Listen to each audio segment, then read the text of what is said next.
जंग हो या अमन, पाकिस्तानी अवाम का हर सूरत घाटा ही घाटा है। जंग शुरू हो जाए तो दुश्मनों के जहाज आकर बमों से मारते हैं, तो जमाना अमन में महंगाई के बम जीते जी मार देते हैं।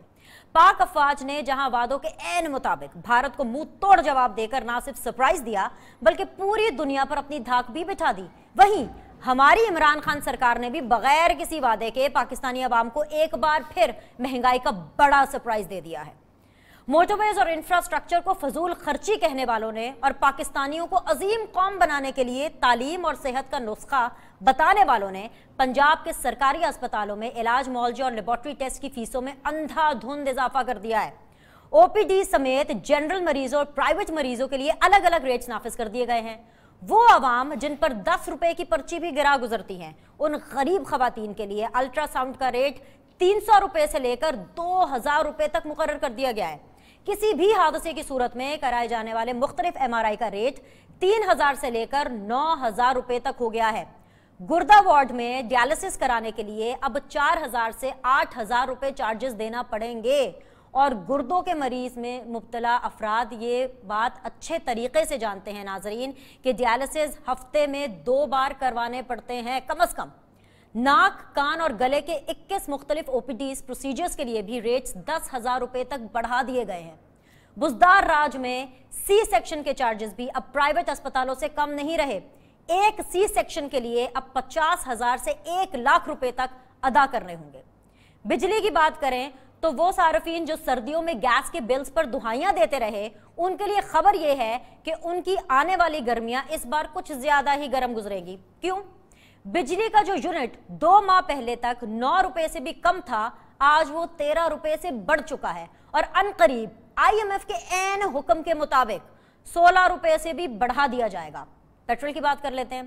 पेट्रोल की कीमतें मुसलसल बढ़ती जा रही हैं। उधर ओगरा ने भी रही सही कसर पूरी कर दी है। LPG की कीमतों में 7% और नेचुरल गैस की कीमत में 22% तक मजीद इजाफा कर दिया गया है। और तो और ये सब तब हुआ जब पूरी कौम जंग में और मीडिया मुस्बत रिपोर्टिंग में मसरूफ था। अस्सलाम वालेकुम नाजरीन, मैं हूं बीनर सलीम। आप देख रहे हैं सीधी बात बीनर सलीम के साथ। अच्छी खबरें हैं, बुरी खबरें आपके सामने हैं भाई, जो भी सारी खबरें हैं, लेकिन मेहमान मेरे सामने हैं। रमेश कुमार साहब, पाकिस्तान तहरीक इंसाफ से उनका ताल्लुक है। The very famous and dynamic, इसलिए फेमस कह रही हूँ because he has been really in the media पिछले कुछ अरसे से। अस्सलाम वालेकुम, बहुत बहुत शुक्रिया रमेश भाई ज्वाइन करने के लिए। सदीक अल फारूक साहब, PMLN से उनका ताल्लुक है, आपको भी खुश आमदीद कहती हूँ, बहुत शुक्रिया ज्वाइन करने के लिए। बैरिस्टर आमिर हसन साहब, पाकिस्तान पीपल्स पार्टी से उनका ताल्लुक है, लाहौर स्टूडियोज़ में मेरे साथ बराजमान है, उनका भी मैं बहुत बहुत शुक्रिया अदा करती हूँ तीनों मेहमानों का। At the same time as we speak right now National Assembly का सेशन जारी है, पंजाब असेंबली का सेशन जारी है, उधर से भी खबरें निकलेंगी तो ऑब्वियसली हम आपके सामने उसको बिल्कुल प्रेजेंट करेंगे। लेकिन रमेश कुमार साहब, अगर आप मुझे सुन सकते हैं, warm welcome to the show. आप इसे मैं आगाज़ करना चाहूँगी बिकॉज आप हुकूमत में हैं और ढेर सारे मसाइल का अंबार लेकर मैं आपके पास आऊँगी। ये आपने क्या काम किया रमेश कुमार साहब?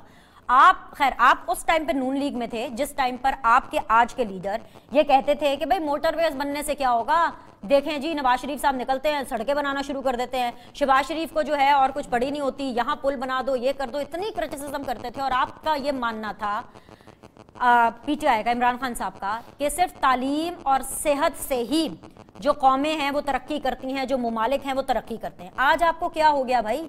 सेहत जैसा इतना इंपॉर्टेंट डिपार्टमेंट आपने चुपके हर किस्म के इलाज की जो कीमत है वो बढ़ा दी, हमें जंग के पीछे लगा करके। हालात देखे मुल्क के क्या चल रहे हैं रमेश कुमार साहब?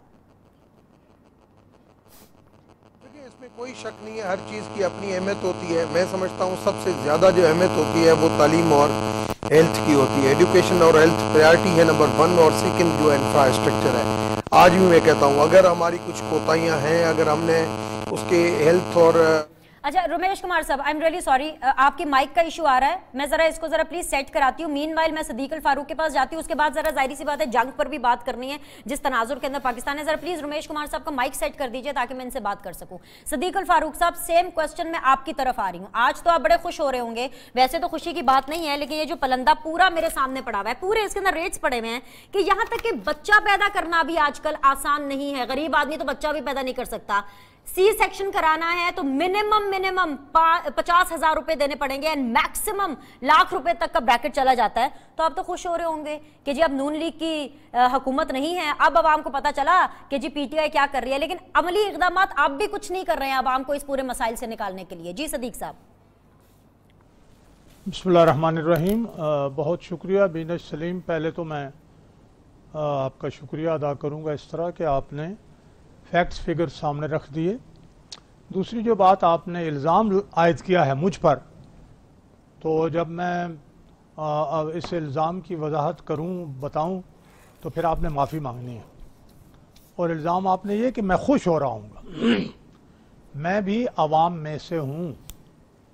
आज मैं सब्ज़ी मंडी गया, उससे पहले मैं हॉस्पिटल गया, परसों मैंने अपनी आँख के लिए दवाएं ख़रीदी।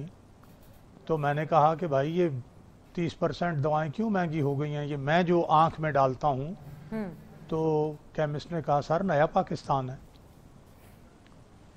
अब हम लोग अवाम में से हैं और नवाज शरीफ और शहबाज शरीफ की पूरी काविश अवाम को ही सहूलतें बहम पहुंचाने की थी। अब क्या अवाम को सहूलतें पहुंच रही हैं, इस पे हम उदास हो रहे हैं, हमें दुख हो रहा है, हमारा कलेजा फट रहा है। हमारी आंखों से सच्ची बात पूछे तो आंसू जारी होते हैं कि वो लोग जो बड़े नारे लगाते थे कि जी ये देखें ये पेट्रोल महंगा हो गया है, ये गरीबों से के मुंह से रोटी छीन रहे हैं, 2 रुपए अगर पेट्रोल महंगा अगर किसी वक्त किया तो जी ये पेट्रोल बम गिरा दिया है, हमने पेट्रोल की कीमत बहुत कम कर दी थी। तो वही बात आज तो बच्चे का पैदा करना नामुमकिन बनाया जा रहा है, गरीब आदमी के लिए डायलिसिस गुर्दों के नामुमकिन बनाए जा रहे हैं, दिल का इलाज नामुमकिन बनाया जा रहा है। फिर आपने कहा ये, तो मैं ये कहूँगा कि अगर ये हुकूमत वाक़यतन अवाम के वोट लेकर आती तो इन्हें एहसास होता कि हमें अवाम के पास दोबारा जाना है। ये हुकूमत तो सदीक साहब, आप हर दफा मैं आपसे कोई भी सवाल करूं, आप हर दफा मुझे यही कहते हैं अपने वोट लेकर आती तो ऐसे हो जाता। भाई ये पुरानी बात हो गई ना, अब इक्वल रिस्पॉन्सिबिलिटी अब ऑपोजिशन पर भी है। नहीं तो सर जाहिर सी बात है ना, मतलब आप लोग क्या कर रहे हैं, आप हुकूमत में है ना, आप उनका हिस्सा है ना, आप कैसे नेशनल असेंबली का सेशन चलने देते हैं जब तक अवाम के मसले हल नहीं होते। अच्छा अब जरा मैं पहले हुकूमत का मौकफ ले लूं, क्योंकि आप हर दफा सदीक अल फारूक साहब यही कहते हैं अपने वोट लेकर के आती। I want to see some action, a kicking action on this issue. Ramesh Kumar sahab, अच्छा वापस आती हूँ। रमेश कुमार साहब, भाई क्या जरूरत पड़ गई बुजदार सरकार को कि आप ट्रीटमेंट्स के, आप टेस्ट्स के जो रिवाइज रेट्स आप लोगों ने इंट्रोड्यूस कर दिए, और इतने ज्यादा जिस तरह से अभी मैं सर पकड़ के बैठी हुई थी कि बंदा डियालिसिस का मरीज हो, आजकल हर घर के अंदर जो है लोगों के गुर्दों के इश्यूज चल रहे हैं, डायलिसिस हफ्ते में 2 दफा होता है, प्रैक्टिकली पॉसिबल नहीं है जो आपने रेट्स बढ़ा दिए हैं। बच्चा पैदा हो रहा है हर फैमिली के अंदर, वो भी आसान नहीं है, गरीब आदमी बच्चा पैदा करने के बारे में सोच नहीं सकता। अल्ट्रासाउंड करनी है जी, 300 रुपए से अल्ट्रासाउंड शुरू हो रही है उन गरीब लोगों के लिए जो 10 रुपए की पर्ची भी बहुत मुश्किल बनाते थे। क्या रीजंस क्या रही कि हम जंग की हालत में हैं लेकिन पंजाब में बुजदार राज ने प्राइसेस बढ़ा दी हैं, क्या हुआ ऐसा? मैं देखें, पहली चीज तो मैं बताऊंगा, अपना सदीक अल फारूक साहब ने बात की, 2002 से मैं भी इसी असेंबली का हिस्सा भी बनता आ रहा हूं, और जब भी कोई हुकूमत आती है, दूसरी जो अपोजिशन होती है वो यही कहती है कि आप वोट लेकर आते तो आपको पता होता आपको किन कुव्वतों ने जितवाया। ये 2013 में भी मैंने जीता देखा, 2008 में भी देखा, 2002 में भी देखा, ये मैं सारी चीज़ें देखता आ रहा हूँ। तो ये एक फ़िलासफ़ी बन गई है पाकिस्तान के अंदर, जो अपोजिशन जो भी होती है वो यही बात करती है। मगर अपोजिशन को भी एक पॉजिटिव रोल असेंबली के अंदर इख्तियार करना चाहिए, उसकी भी इक्वल रेस्पॉन्सिबिलिटी होती है। और दूसरी आपने बात की कि हेल्थ की, मैं आज भी कहता हूँ हेल्थ और एजुकेशन प्रायोरिटी है और प्रायोरिटी रहनी चाहिए, और इंफ्रास्ट्रक्चर भी प्रायोरिटी है, मगर वो तीसरे नंबर पे बनती है। अगर वहाँ पे हमारी कुछ कोताहियाँ हैं, अगर हमारी कोई सही तरीके से हम रिड्रेसल की तरफ नहीं जा रहे हैं, मैं समझता हूँ मीडिया का भी काम है हमें सही करना, और अपोजिशन का भी काम है हमें सही करना, और हमें एक्सेप्ट करना कि ये हमारी गलती है अगर कहीं पे है तो। अब आप आ जाएँ कि क्या महंगाई हो गई। देखें 15% जो एक इन्फ्लेशन तब बढ़ती है जब डॉलर का रेट जब बढ़ जाता है। हर चीज़ आपका जो रॉ मटेरियल है वो बाहर से आता है, जब रॉ मटेरियल बाहर से आता है उस हवाले से ये प्राइस जो अभी 15% बढ़ी है, ये अभी की नहीं है, ये प्राइस की भी ये PMLN की जब हमारी गवर्नमेंट थी तभी ये बढ़ गई थी। फिर शहबाज शरीफ साहब को मैंने ही कहा था कि सर अभी हुकूमत जो है टाइम खत्म होने वाला है तो इसको फिलहाल रोकें, नहीं तो आपको इलेक्शन में इसका नुकसान होगा, इस वजह से थोड़ा सा।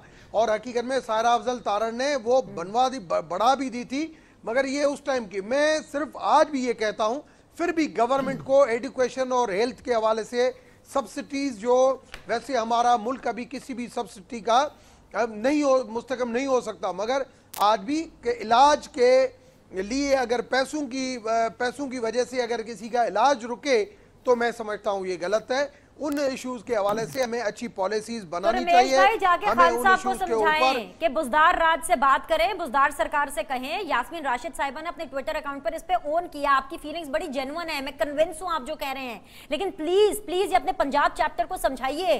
गरीब आदमी तो बीमार होना भी अफोर्ड नहीं कर सकता, क्या मर जाए, इलाज ना कराए अपना, वापस आते हैं सर आपके पास। ये सिर्फ पंजाब का मामला नहीं है, ये सिर्फ पंजाब का मामला नहीं है, चारों सूबों के अंदर हेल्थ के हवाले से और एजुकेशन के हवाले से नेग्लिजेंसी है। मैं आज भी समझता हूं कि बुज़दार साहब, ओस्मान बुज़दार साहब जो है वो परफेक्ट है, मगर उसकी कैबिनेट के अंदर खामियां हैं।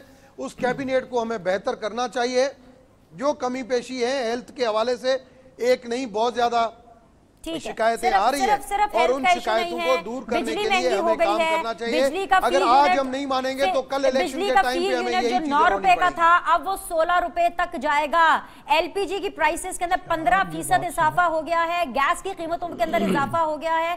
सदीक साहब, मैं इनको आवाज नहीं आ रही, इनको जरा प्लीज फिक्स कर दीजिए। मैं इस वक्त बैरिस्टर आमिर हसन साहब के पास जाना चाहती हूँ। बैरिस्टर साहब, आसिफ अली जरदारी साहब इज इन लाहौर, आज खैर चले जाएंगे। मुझे तो आवाज आ रही है। अच्छा, आपको आ रही है। अच्छा, alright, I will get back to you sir, I will get back to you. मेरा सवाल ले लीजिए। आसिफ अली जरदारी साहब सूनर और लेटर, मे बी टुनाइट या tomorrow, he is going to fly back to either Karachi और इस्लामाबाद, लेकिन लाहौर में थे। उन्होंने कहा कि भाई हम तो बड़े मजबूर हैं, वरना हम अच्छा खासा जवाब देते हुकूमत को। मतलब ऐसे हालात के ना जहाँ पे महंगाई इतनी ज्यादा बढ़ रही है, क्या चीज़ आपको रोक रही है जवाब ना देना? नंबर 1। और दूसरा सवाल मेरा सप्लीमेंट्री साथ आप जोड़ लीजिए।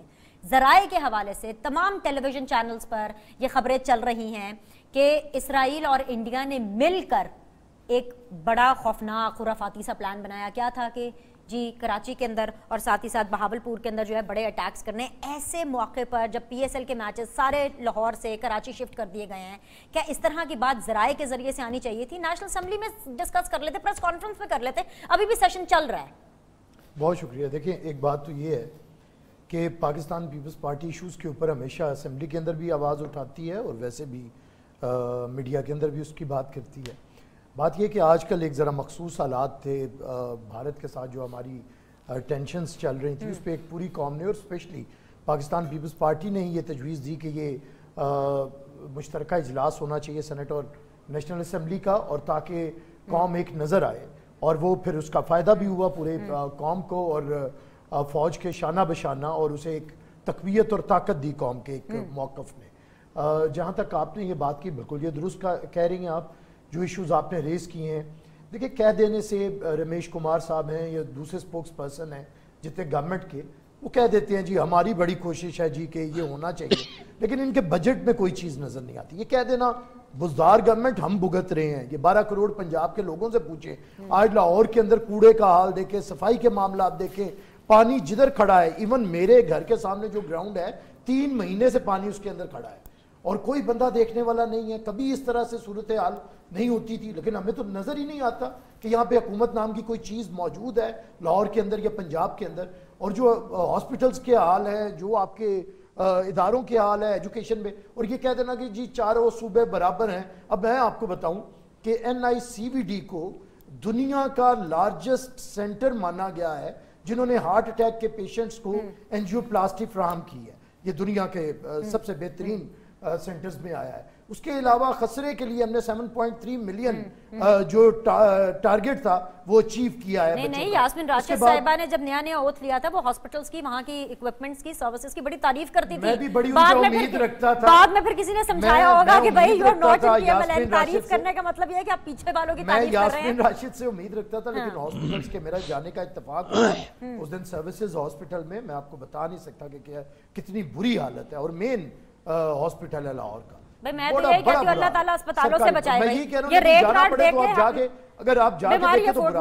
उसके बाद स्कूल्स की जितनी आई हैं, अब जितनी रिपोर्ट्स आई हैं, सिंध सबसे बेहतर परफॉर्म कर रहा है। अब आप कहेंगी तो मैं पूरा आपको चार्ट दूंगा। तो बात ये है कि अब आपको मानना पड़ेगा, अब आप ऑपोजिशन मोड से निकल चुके हैं, अब आप हुकूमत हैं, फुल फ्लैज हुकूमत हैं, पैसे आपके पास हैं, फिर बकौले आपके बड़ा पैसा आपको दुनिया भर से मिल गया।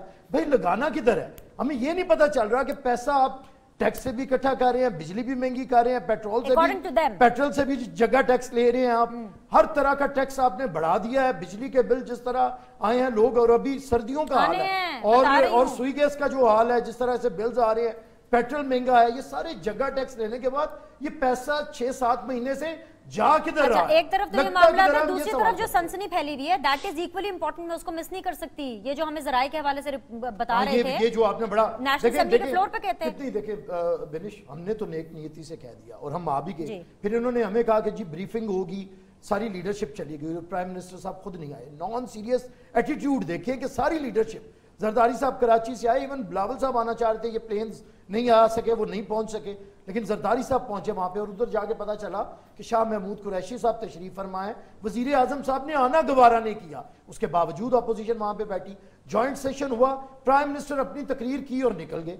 क्या आपका उधर बैठना, उधर आपका कोई राय सुनना, उधर कोई बात करना, और कुछ पता नहीं है। ये आपको पता है कि इस्लामिक समिट कॉन्फ्रेंस से इन्होंने ना जाने का ऐलान कर दिया, और जरदारी साहब ने उधर कहा कि ये आपके किस किस्म की फैसले हैं, जरा होशमंदी से। एक तरफ आप मोदी को फोन करना चाह रहे हैं, बात करना चाह रहे हैं, क्योंकि वो आपका फोन नहीं उठा रहा, दूसरी तरफ आप जो बॉयकॉट कर रहे हैं ओआईसी का, सदीक अल फारूक साहब पार्लियामेंट का भी बॉयकॉट कर रहे हैं। आप कुछ कमेंट करना चाह रहे थे, कमेंट कर लीजिए, मैं ब्रेक लूं ताकि फिर मैं आगे डिस्कशन को लेके जाऊं। क्विकली जरा कमेंट कर दीजिए जो भी आप कहना चाह रहे थे। मैं निहायत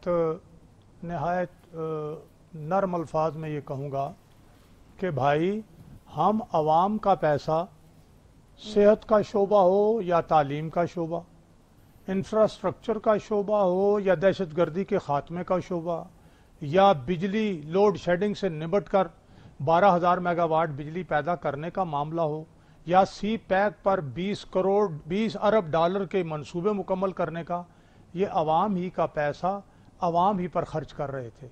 अब आपने ये जो आवाम से सारी सहूलतें छीन ली हैं, 100 दिन की बातें करते थे, आज आपको 170 दिन हो गए हैं, आपने किया कहा क्या?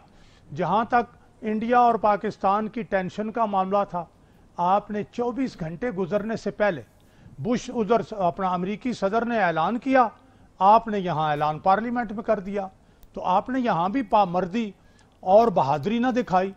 अब चाहे आप उसको जो कहें जी कि हमें इन्हें मिलना चाहिए, क्या उसको कहते हैं, Nobel peace award, Nobel prize मिलना चाहिए, फलां होना चाहिए, भाई अपनी नाकामी आपकी, यानी आप गवर्नेंस के महाज पर आपने कह दिया ना कि मुझे नहीं चाहिए वो, मैं हकदार नहीं हूं, उसको मिले जो कि कश्मीर का तनाजा हल करे। अच्छा, मुझे ब्रेक लेनी है सदीक साहब, मैं वापस आके जरा सा आधा मिनट सुन ले, फिर ब्रेक पर जाएं। जी मुकम्मल कर ले। और अभी जो आपने एक और एटमी पाकिस्तान और उसका वजीर आजम, एक वक्त था कि यहां आ रहे थे, तो जिनके कहने पर आ रहे थे, यहां आके मसाइल हल करने के लिए पेशकशें कर रहे थे, अब इनका टेलीफोन नहीं सुनते, वो गद्दार थे, ये मुहिब वतन हैं।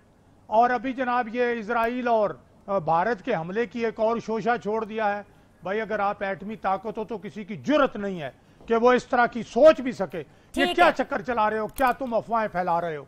तुम नाकाम हो चुके हो, 100% नाकाम हो चुके हो। नहीं तो इस कौम पर रहम करो, जाओ फार्म 45 की पैदावार हो, ठीक है, छोड़ो, जाओ अपना। मैं आपके पास आ रही हूँ रमेश कुमार साहब, विद अ बिग क्वेश्चन कि ऑब्वियसली जराए से इतनी सनसनीखेज, इतनी सीरियस किस्म की खबरें क्यों चल रही हैं? बिकॉज आप टेंशन दे रहे हैं लोगों को, आप आवाम के अंदर जो है एक अफरा तफरी फैला रहे हैं। एक छोटा सा ब्रेक लेते हैं, ब्रेक के बाद वापस आएंगे। रमेश कुमार साहब, सदीक अल फारूक साहब, बैरिस्टर आमिर हसन मेरे साथ मौजूद होंगे। Will be back shortly.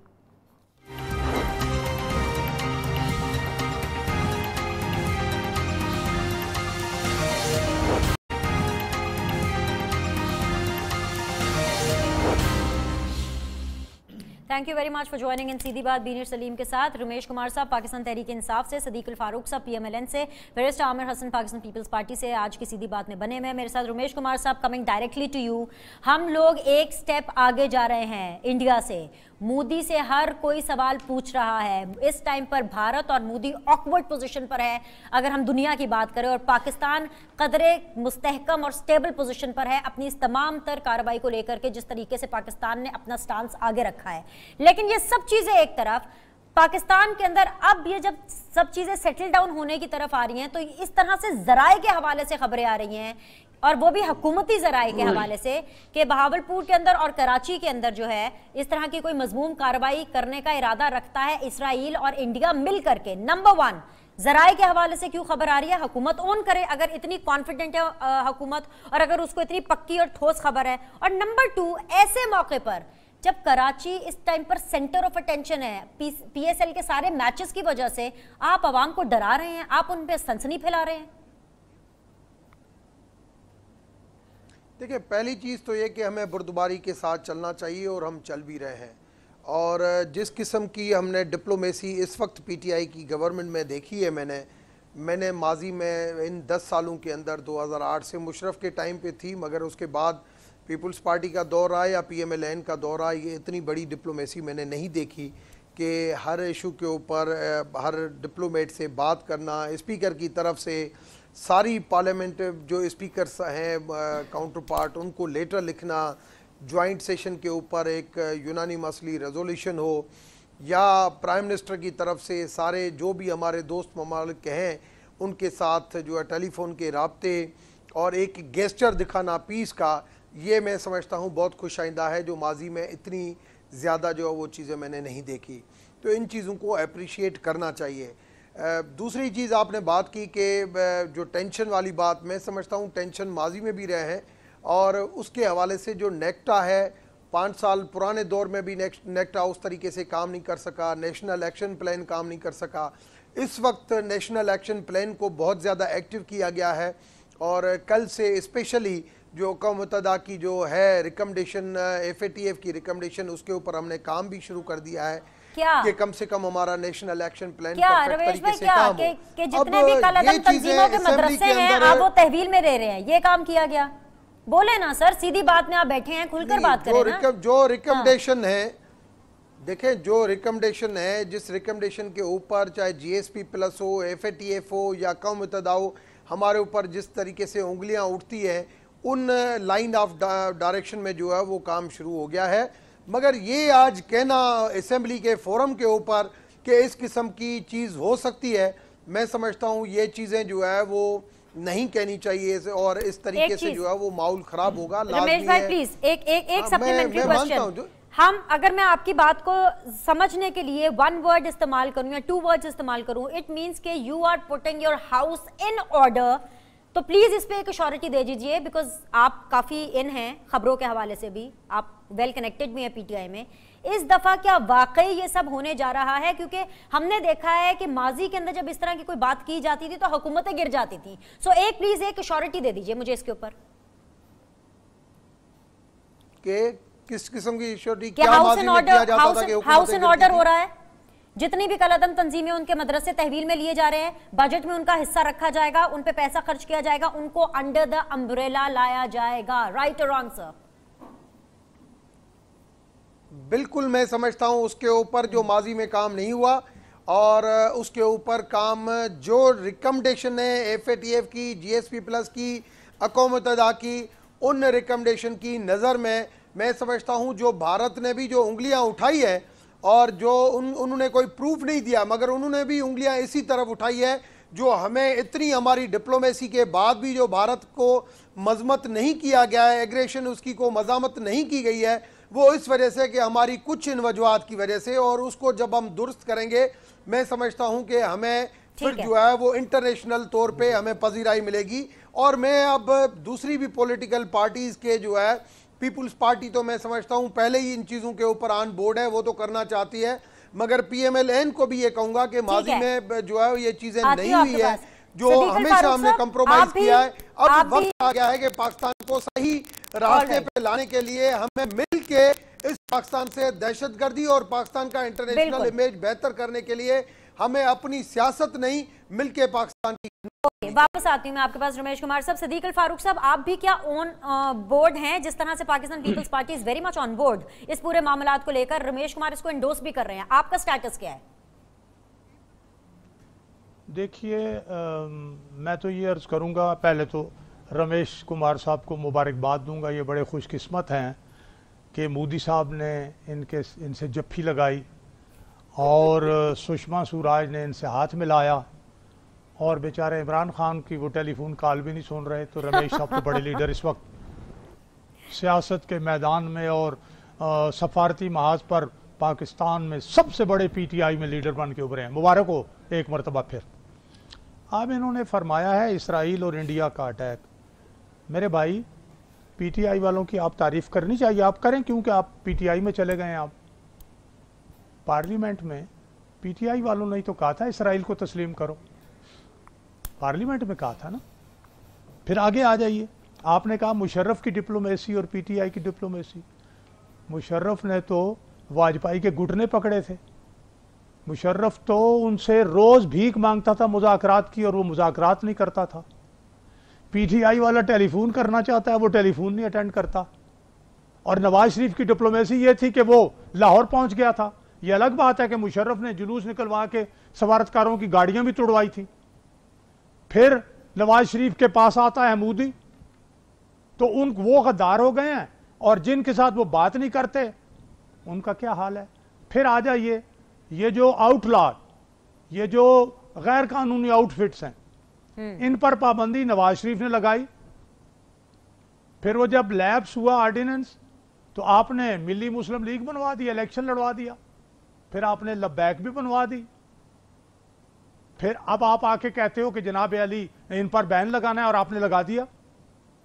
मैंने परसों साबिक DGISI की बात सुनी, उन्होंने वही बात की कि जो नवाज शरीफ कहते थे। फिर हमारे मौजूदा आर्मी चीफ ने कहा कि हम 40 साल में जो बोया वो काट रहे हैं। भाई इसी से नवाज शरीफ मना कर रहे थे ना कि ये ना करो। अब सारे कह रहे हैं जी कि हमें अपना हाउस इन ऑर्डर करना चाहिए। यानी आप पीटीआई को इनकरेज नहीं कर रहे हैं, आप पीटीआई की तारीफ नहीं कर रहे हैं, लेकिन ये बता दें अब आप उनके साथ हैं कि नहीं है, ताकि मैं आगे पीपल्स पार्टी की तरफ बढ़ूं। मैं पाकिस्तान के मफादात के मामले में, दिफा के मामले में मैं तो वही बात होगी कि मैं उस कुत्ते का भी मुंह चूमूंगा जो इंडिया की तरफ मुंह करके भौंकेगा। जो पाकिस्तान के दिफा के लिए काम करेगा मैं उसके साथ हूं। लेकिन मैं ये जरूर कहूंगा कि भाई, जो पॉलिसियां पहले इस मुल्क के मफाद में लेकर चले थे हम लोग, उनकी भी तारीफ करो। ठीक है, ऐसा ना करो कि आप वो काम करो। अब फारूक साहब, हर के दाना कुनद नादान, सुन ले, हर के दाना कुनद नादान, लेक बाद अज खराबी बेसियार। जो अक्लमंद आदमी काम करता है शुरू में ही, कम अकल आदमी भी वही करता है, लेकिन उस वक्त तक बहुत बर्बादी हो चुकी होती है। तो भाई बैरिस्टर आमिर हसन की तारीफ करो। बैरिस्टर आमिर हसन साहब, आप अप्रिशिएट नहीं, एक मिनट सिद्दीक अल फारूक से एक क्वेश्चन पूछूं। विनेश, अच्छा, बैरिस्टर साहब से बात करनी है। मैं आपके पास आ रही हूँ, रमेश भाई, मेरे दोस्त हैं जी, रमेश साहब से बात करने। मैं रमेश भाई आपके पास आ रही हूँ जरा। मैं सिद्दीक अल फारूक की बात को, सिद्दीक अल फारूक साहब की बात को मैं मुकम्मल तौर पे समझ नहीं सका। उसको मैं क्लियरफाई करने के लिए पूछना चाहता हूं कि जो पाबंदियां या जो एक्शन अभी हुकूमत लिया जा रहा है, चलो माजी में रह गया, वो उसके ऊपर आप सहमत हैं कि वो बिल्कुल सही है और होना चाहिए, उसके ऊपर बता दें सिर्फ। क्या अब ये क्या पूछा है इन्होंने मुझसे? आप अपनी बारी पे इसका जवाब दे दीजिएगा सिद्दीक अल फारूक साहब। मैं ब्रेक के ऊपर आपको रिपीट कर देती हूँ। बैरिस्टर आमिर हसन साहब, अच्छा मुझे बताइएगा कि इन्होंने क्या पूछा। जी, आप रमेश कुमार साहब ने जो बातें कही हैं, आप उसके ऊपर दिल बड़ा करके उनको कांग्रेचुलेट करेंगे कि जी बड़ी अच्छी आपने डिप्लोमेसी चलाई है, because definitely he is owning it. Nobel peace award की भी बात हो रही थी। वो एक अलग बात है कि इमरान खान साहब ने खुद मना कर दिया फॉर वट एवर रीजन, उन्होंने उसकी कोट भी कर दी है कि भाई जो कश्मीर का इशू सॉल्व करेगा उसको। इस सारे पूरे मामले में पाकिस्तान पीपल्स पार्टी कहाँ खड़ी है? देखिए बिनिश, पहले तो मुझे बताएं कि क्या इमरान खान साहब को नोबेल पीस प्राइज के लिए नॉमिनेट कर दिया गया है और उन्होंने अब इनकार कर दिया कि मुझे ना दें, उसे दें जो कश्मीर का मसला हल करें। देखिए इनके मज़ाहिया से वजीर हैं, खुद ही सिग्नेचर्स की मुहिम चलाने लगते हैं, जोकर्स हैं सारे इकट्ठे हुए हुए। जी प्राइम मिनिस्टर भाई क्यों दे दें?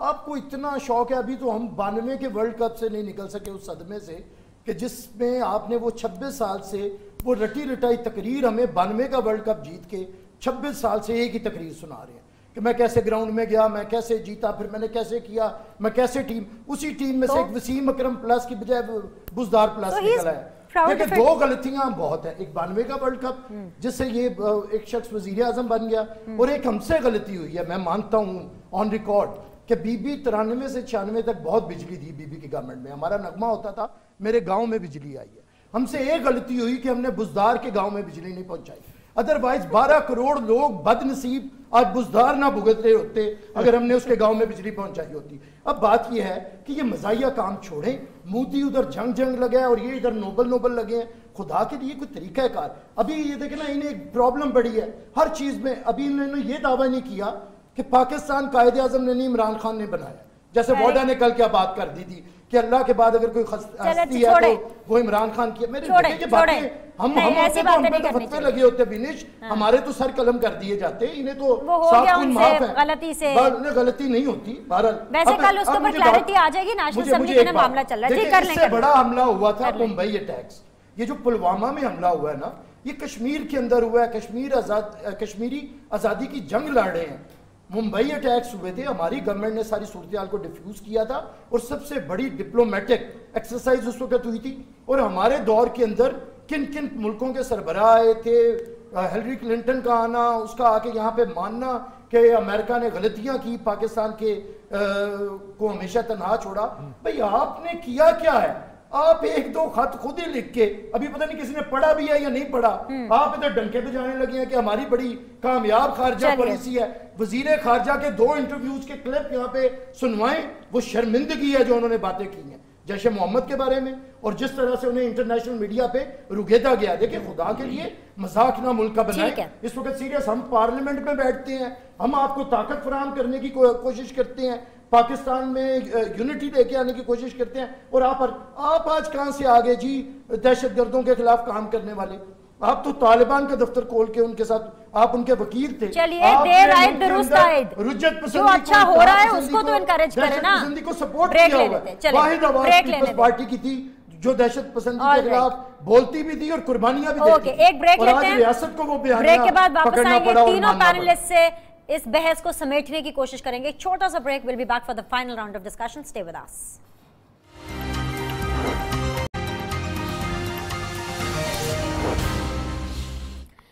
एक दफा फिर से आप लोग को खुशामदीद कहते हैं। फाइनल राउंड ऑफ डिस्कशन है। रमेश कुमार साहब, सीधा आपकी तरफ। मोदी सरकार को, बल्कि मोदी साहब को आप फोन करना चाह रहे हैं। इमरान खान साहब ने फ्लोर ऑफ द हाउस पर ये कहा कि भाई मैं राब्ता करना चाह रहा हूँ, मैंने बहुत दफा फोन किया, and this is what I am talking about Thursday when he said that, कि मैंने बहुत दफा फोन किए लेकिन हम राब्ता करने की कोशिश करें और आज तक इट्स मंडे, अभी तक राब्ता नहीं हुआ। नंबर 1, ऐसे में ये बड़प्पन है, आप इसकी शेखी मारेंगे, आप प्राइड इसमें लेंगे कि भाई हमारे डिप्लोमेटिक ताल्लुकात बहुत अच्छे चल रहे हैं, जब एक मुल्क का वजीर आजम आपसे बात नहीं कर रहा, आपसे कॉल बैक आपको नहीं कर रहा, आपसे किसी किस्म का राब्ता नहीं कर रहा। इमरान खान साहब की ये इंसल्ट है कि ये बड़प्पन है। और अब ये मुझे मत कहिएगा कि खान साहब कोई चीज अपनी ईगो पर नहीं लेते। ईगो खान साहब की इतनी ज्यादा है कि जहां पर शहबाज शरीफ हो वो वहां आना पसंद नहीं करते, वहां से गुजरना पसंद नहीं करते, और यहां पर मोदी उनको कोई राब्ता नहीं दे रहा, कोई कॉल बैक नहीं कर रहा, वो धराधर बार बार सबको किए जा रहे, देखिए जी मैं तो कॉल कर रहा हूं। This is very insulting, no?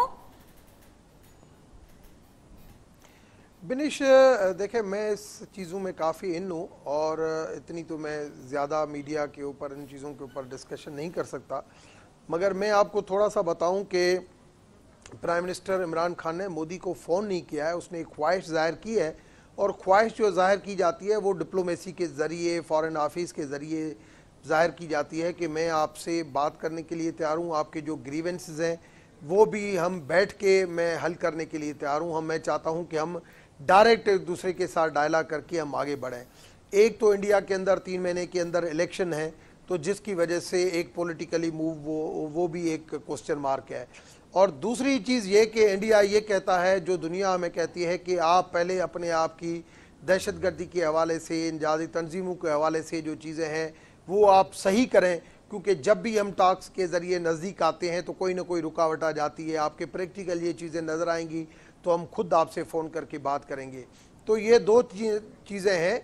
बाकी ये कहना कि प्राइम मिनिस्टर इमरान खान ने प्राइम मिनिस्टर नरेंद्र मोदी को फ़ोन मिलाया है और बात नहीं हुई है, ऐसी चीज़ नहीं है, मगर एक ख्वाहिश दिखाना कि मैं समझता हूं कि पॉजिटिव है। खान साहब ने, रमेश भाई, जो फ्लोर ऑफ द हाउस पर जब ये बोला था ना, तो एटलीस्ट उसका तासुर यही गया था। उन्होंने कहा मैंने 3-4 दफा उनको फोन किया, आप उठा के देख लीजिए, उनकी स्पीच पड़ी होगी थर्सडे को, उन्होंने एटलीस्ट उसका तासुर ये गया। लेकिन obviously I am going by your words what you are saying. उन्होंने जरूर मैसेज दिया कि मैं हर किस्म बात तावन करने के लिए तैयार हूं, मगर जो इंटरनेशनली भी जो कम्युनिटी हमें कहती है और इंडिया भी जो कहता है उन इश्यूज के ऊपर मैं समझता हूं कुछ हमने, जो सिद्दीक उल फारूक साहब कह रहे हैं कि माजी में हमने जो काम किया मगर हम कर नहीं सके थे, यही मैंने सिद्दीक उल फारूक साहब से क्वेश्चन किया था। चलो माजी में उन तंजीमों के ऊपर उस तरीके से काम नहीं हो सका, आज अगर पीटीआई की गवर्नमेंट अगर उन तंजीमों के ऊपर काम अगर कर रही है, तो जैसे पीपुल्स पार्टी उस साइड के भली अपोजिशन है मगर पीपुल्स पार्टी उस पे ऑन बोर्ड है कि हम आपके साथ हैं, तो इसी तरीके से क्या पीएमएल-एन भी जो गवर्नमेंट का जो डिसीजन है इन तंजीमों के ऊपर पाबंदी के ऊपर, वो साथ है या नहीं है, मैं ये सवाल पूछ रहा था। अभी पूछ लेते हैं जी सदीक अल फारूक साहब, अब आपको सवाल समझ, जी बताइए। मैं पहली बात तो मैं जवाब देता हूं, बिल्कुल पहली बात तो ये है कि हमने वो काम कर लिया था। नवाज शरीफ साहब वो वजीर आजम थे जिन्होंने सबसे पहले दहशतगर्दी के खिलाफ अदालतें कायम की और दहशतगर्दों को सजाए मौत दी गई, उन पर हमला भी हुआ, घर जाते हुए भी और एक और जगह भी। फिर उसके बाद ये जिन दो तंजीमों की बात करते हैं इन पर पाबंदी भी लगाई और इनके इदारे भी सरकारी कंट्रोल में ले लिए, मैंने ये कहा। फिर जब वो हमारी हुकूमत यानी गई केयर टेकर दौर में, फिर क्या हुआ, फिर वो हो गया जो फिर अब आके उन पर पाबंदी लगाने की बात की गई। तो मैंने ये कहा कि जो काम हमने किया था उसको मुकम्मल होना चाहिए था, क्यों इस तरह से किया गया। दूसरी बात जो मेरे दोस्त ने की है, मैं ये अर्ज करूंगा कि बात इमरान खान ने की, इन्होंने ये कहा, उन्होंने कहा जी मैं तो टेलीफोन से राब्ता करने की कोशिश कर रहा हूं। अब इमरान खान की बात माने जो उन्होंने पार्लियामेंट में की है, या हम डॉक्टर रमेश कुमार की बात माने जो अब ये कर रहे हैं कि नहीं जी ये तो डिप्लोमेटिक तरीके से होता है। भाई उन्होंने ये बात की उससे बड़ी बात एक और, उन्होंने कहा जी कल रात जब उन्होंने ऐलान किया कि हम अभी लंदन को छोड़ रहे हैं, तो ये भी कहा कि कल रात मिसाइल अटैक होने वाला था। तो इसका मतलब ये हुआ कि आप एटमी ताकत होने के बावजूद, मिसाल तो टीपू सुल्तान की देते हो, लेकिन एटमी ताकत डर गया मिसाइल अटैक से, और अभिनंदन को बगैर पूछने के, बगैर उनकी तरफ से दरखास्त आने के, बगैर अपनी गलती तस्लीम करने के आपने छोड़ दिया। 1 मिनट छोड़ा। मैं फिर कहता हूं कि हम इस वक्त साथ हैं, मुल्क के खातिर, कौम की खातिर साथ हैं, 30 सेकंड आप ले लें। गलतियां तो ना करो जिस तरह की आप कर रहे हैं। बस आखिरी 30 सेकंड प्लीज पीपल्स पार्टी को देने दें, आपका मौका आ गया। ज्वाइंट रेजोल्यूशन का जो इम्पैक्ट हुआ वो मैं समझता हूं पॉजिटिव एक मैसेज गया इंटरनेशनल कम्युनिटी। रमेश भाई बस प्रोग्राम से जब भी कोई इशू आता है तो पाकिस्तान की सारी पॉलिटिकल पार्टीज, मीडिया, आवाम एक ही प्लेटफॉर्म पे होती है, तो ये पाकिस्तान की खूबसूरती है। मैं चाहता हूं कि पाकिस्तान की इकोनॉमी को भी बेहतर करने के लिए, पाकिस्तान की फॉरेन पॉलिसी को बेहतर करने के लिए इसी तरीके से आगे अगर हम बढ़ेंगे गवर्नमेंट और अपोजिशन, तो ये बहुत ज्यादा अच्छा पीपल्स पार्टी को देने हैं। जी देखिए बात ये है कि ये अच्छी अच्छी बातें करने से नहीं होगा, इक़दामात करें, पार्लियामेंट के अंदर आए और पहले प्राइम मिनिस्टर की जो स्टेटमेंट्स रही हैं कलअदम तंजीमों के बारे में वो भी रिकॉर्ड पे हैं, और आपके वजीर दाखिला ने जो कहा इन्हीं कलअदम तंजीमों के बारे में वो भी रिकॉर्ड के ऊपर है। इसलिए पार्लियामेंट में आए। पीपल्स पार्टी तो नेशनल एक्शन प्लान की उस वक्त भी फ्रंट लाइन पे थी, आज भी है, और हम ही ने ये ऑपरेशन शुरू किया था, और हम चाहते हैं